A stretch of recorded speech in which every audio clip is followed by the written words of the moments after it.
I've spent part of my morning researching the coverage of the UNESCO Global Education Monitoring Report, which came out just a couple of days ago. And it's been widely discussed as claiming that we should in fact encourage nations around the world to implement a widespread ban on smartphones in the classroom. It's a subject I'm very passionate about. Having a child who's gone through education and is still going through a critical part in his learning, I'm very conscious of the fact that there's a huge amount of reliance and engagement with digital devices, and indeed within the school there's a huge amount that schools are struggling with in terms of controlling access to mobile phones. But for me, it's an absolute catastrophe, both in reporting, but also in science, to claim that it's a good idea to ban smartphones from schools. There are clearly huge problems with the use of smartphones in many contexts.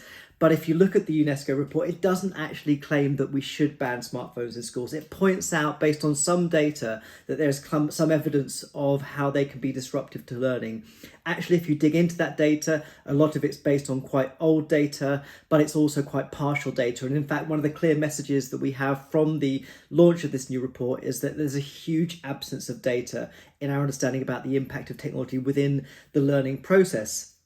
Which isn't surprising, especially when the number of platforms and opportunities to engage students through learning materials changes so dramatically and quickly from year to year. So teachers can't keep up with what's out there, never mind evaluate its effectiveness within the classroom.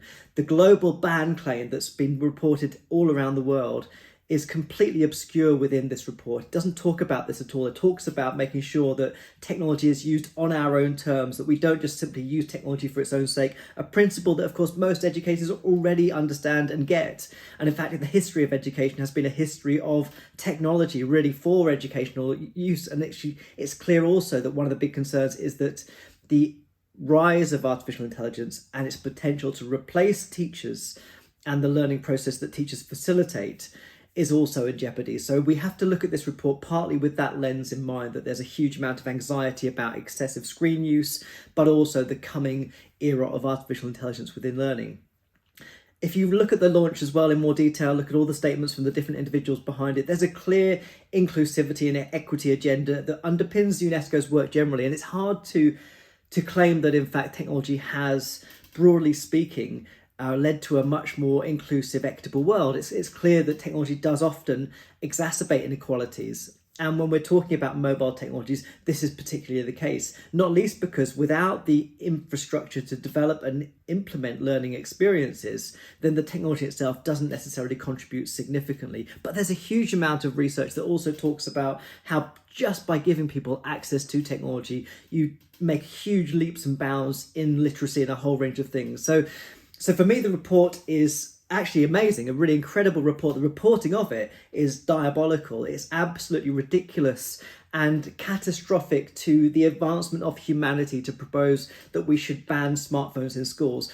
Think simply about the fact that preparation for life is a key construct of education. And if you can't engender healthy habits and relationships with smartphones during school, then what hope do you have afterwards? And in fact, for me, that's the biggest absence in this whole debate. The problem isn't the access to a smartphone within a school or the fact that a child is carrying it in their pocket, or indeed that some children may not have access to it. The problem is actually that schools are not at all empowered to deal with this technology. Barely do they use it within the learning process, except for pointing kids to things like Google Classroom and a whole range of other technology platforms that in fact are not really the best examples of how to use technology well. So there's a huge amount of limited and poor usage of smartphones within classrooms, accompanied by the fact that the main message from teachers and schools about smartphones is to stop using them for gaming or for things that aren't educational.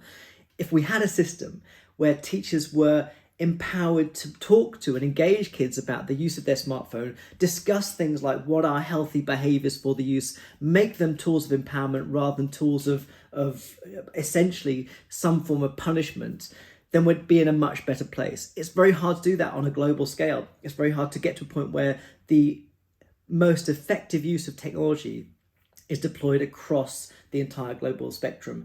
And that's a problem that's not going to go away, but it's also a problem that's been with education since its very start and still is very present in the principle of education as a system of pedagogic principles that are underpinning the learning process. These have always been broadly speaking, quite distributed inequality in unequal terms. So we can't simply remove the technology. We have to think about it as a critical, reflective process to engage it in a way that enhances learning. This is essentially the main message of the report.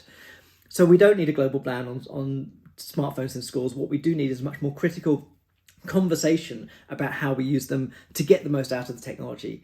And that's the bit that we need to focus on. And the final caveat to that is that none of this can or should be done without the increased really use of evidence to underpin those decisions. If we don't have the evidence, we don't know what we're doing. And that's the biggest challenge really, is that the number of platforms and resources out there is so big that it's very hard to then say, well, this is actually really effective. But that's the hard work we need to do.